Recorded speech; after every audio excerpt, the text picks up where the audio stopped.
So Rolex has kind of shot themselves in the foot with this, because as of right now, they have a current production model with a green bezel. And this kind of goes against the whole theory of an anniversary watch. So what could they do to inject some new life, some vibrance into the Submariner collection to mark this special occasion? That's the question that I pose to all of you.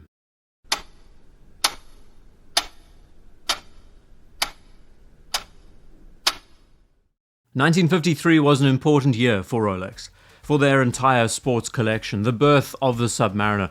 Technically the watch was only introduced in 1954, but they credit 1953 as the first year that they actually started producing them. We also know that 1953 was the year of the Explorer 1. That became the household name after Tenzing Norgay, Edmund Hillary, Somerset Everest. Two very important watches to Rolex's sports collection, the Submariner being the precursor to the GMT.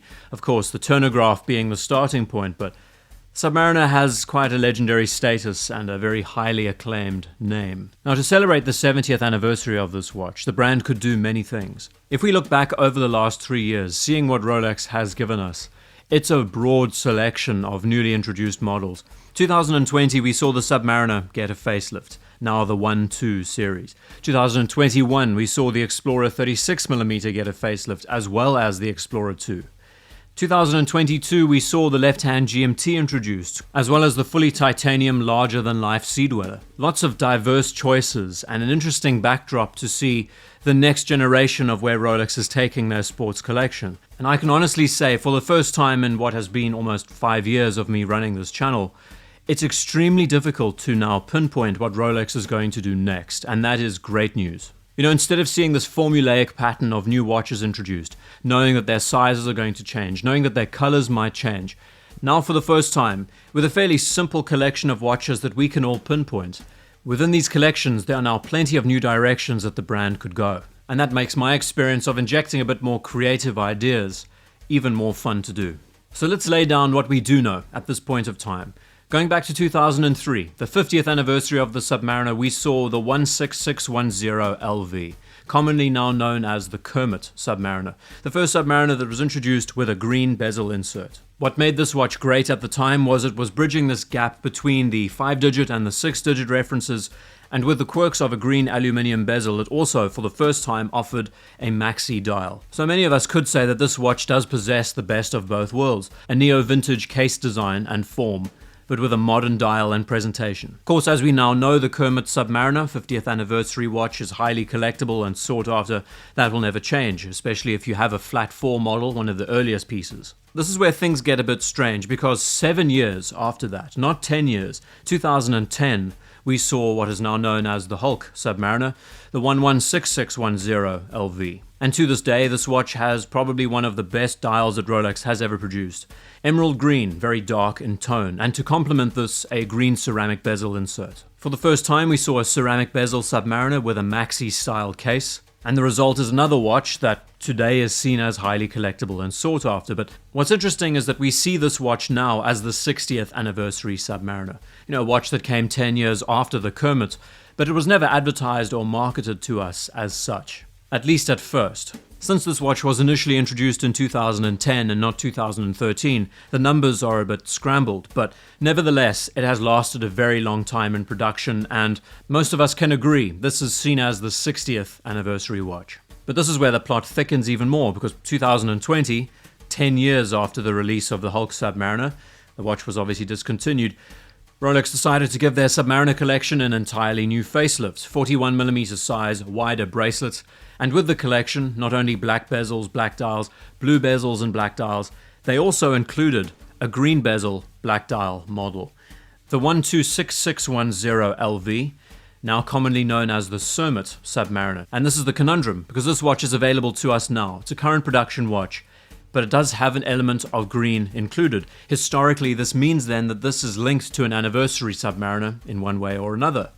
It was introduced 10 years after the Hulk Submariner, so within that timeline, technically it is an anniversary watch. But then again, it's not celebrating the anniversary of the sub in any way, really. Not like the 2003 Kermit, which was introduced exactly 50 years after the original. So as of this year, 2023, what do you do? How do you introduce a 70th anniversary model? How do you create some kind of special edition watch that pays tribute to the Submariner in some way, but differentiates itself from the current collection, which is pretty vast? I think we can all agree. And I must say, Rolex has some interesting developments in this area, especially when we look back to last year to see the bizarreness that was the left-hand drive GMT or the Air King with crown guards. But then of course we can't go mad with these ideas and theories because there's an expectation side and there's a reality side. What are the chances that we're going to see this watch? I think it's highly likely that we're going to get a 70th anniversary sub. But as far as how dynamic, how diverse it's going to be next to the others in the collection, it's hard to tell. So let's start with the best case scenario, what I would love to see as a designer. Blending the historical past of these watches with something modern, something that could be achieved very easily. 1953 is the year of the Submariner and the Explorer. Of course, 2021 we saw the Explorer getting its adjustment down to 36mm again with a two-tone variation, some very odd choices. Maybe I'll get into a future video and discuss some ideas of where they could take the Explorer collection, but I have my doubts that that watch is going to be the piece that's celebrated because it's been a very short amount of time since those watches were launched.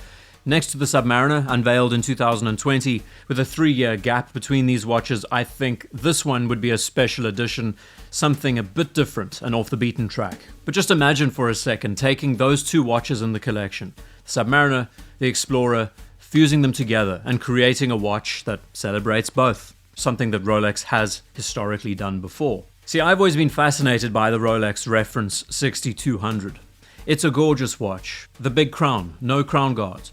The use of Arabics on the dial, of course, but the clean bezel insert. The single line of text at the base of the dial. Its stance, its stature, it's something to commend. It has quite an adventurous feel to its design. Now, of course, this does not speak modern-day Submariner, but Rolex themselves do credit this watch as an important piece in their collection. You notice that this watch is actually included in that lineup. It's a great looking watch, stunning design, and there's so much potential to take this idea further. So my first proposal is quite simple.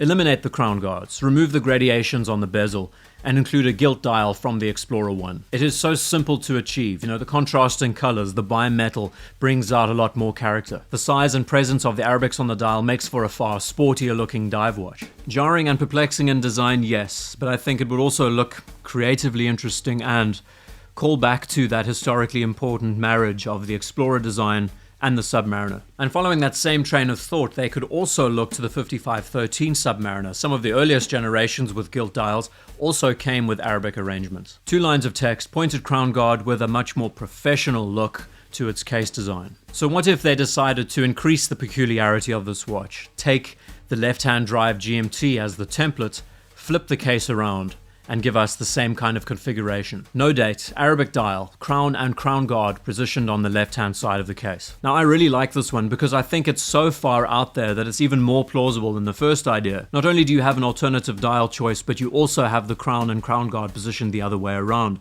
But if we have to get back down to earth and talk about the green influence, how this is going to play a part in the arrangement of an anniversary watch, it could be done very easily. The first thing I have in mind is a green bezel, but gold elements around the plots on the dial. This having a date complication, it looks quite neat. I think there's some complementary colors shared between the green and the gold.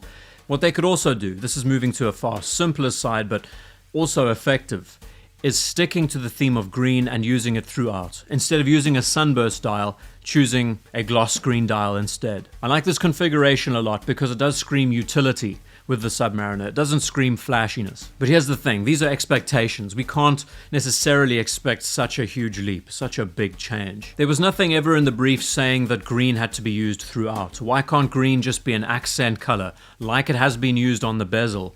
But instead of being used on the dial and bezel, why not in a smaller, simpler place? If we cast our minds back a few years ago, one of the earliest GMTs to be introduced in ceramic had a green accent on its dial. So why can't they give us an Anniversary Submariner with one green line of text? As much as I find the other configurations interesting and I would love to see the Explorer choice further looked at, this extremely basic configuration has a dash of believability, but I think also is convincing. It's minimal. It's simplistic enough to be something worthy of attention. There's no point in holding our breaths that we're going to see something amazing unveiled. But I do have a belief that we're going to see a 70th anniversary sub. And these are just a few ideas that I put together of what could be a possibility and the direction that they could take these models, especially if we look back a year, how unconventional they could be at the same time. This watch would fall into the category of being a special edition, marking the 70th year of the Submariner. And next to the 2003 50th anniversary Kermit, this 70th anniversary model has the same kind of potential of being a piece that really stands out from the crowd. At least that's my 2 cents. I could be absolutely wrong. We get nothing in return. That would be wasted potential. We'll just have to wait and see. I must say, Rolex's current track record has my interest piqued, especially after what we saw last year. There is great opportunity for them to diversify and change the Submariner collection that we know. At least give us an anniversary watch that's really worthy of attention. I would love to see that amalgamation of a 6200 or a 5513 Explorer Submariner brought together into one piece. It would be a great talking point and also offer quite a bit of originality around a design that is quite formulaic. I think we can agree. It's great to bring some of these thoughts forward. I'd like to hear your ideas of what we might see. I love sharing designs and proposals of new ideas. Probably better ideas than we're actually going to see, but nonetheless, it's good fun. Thank you, as always, for watching this video, and I'll see you in the next one.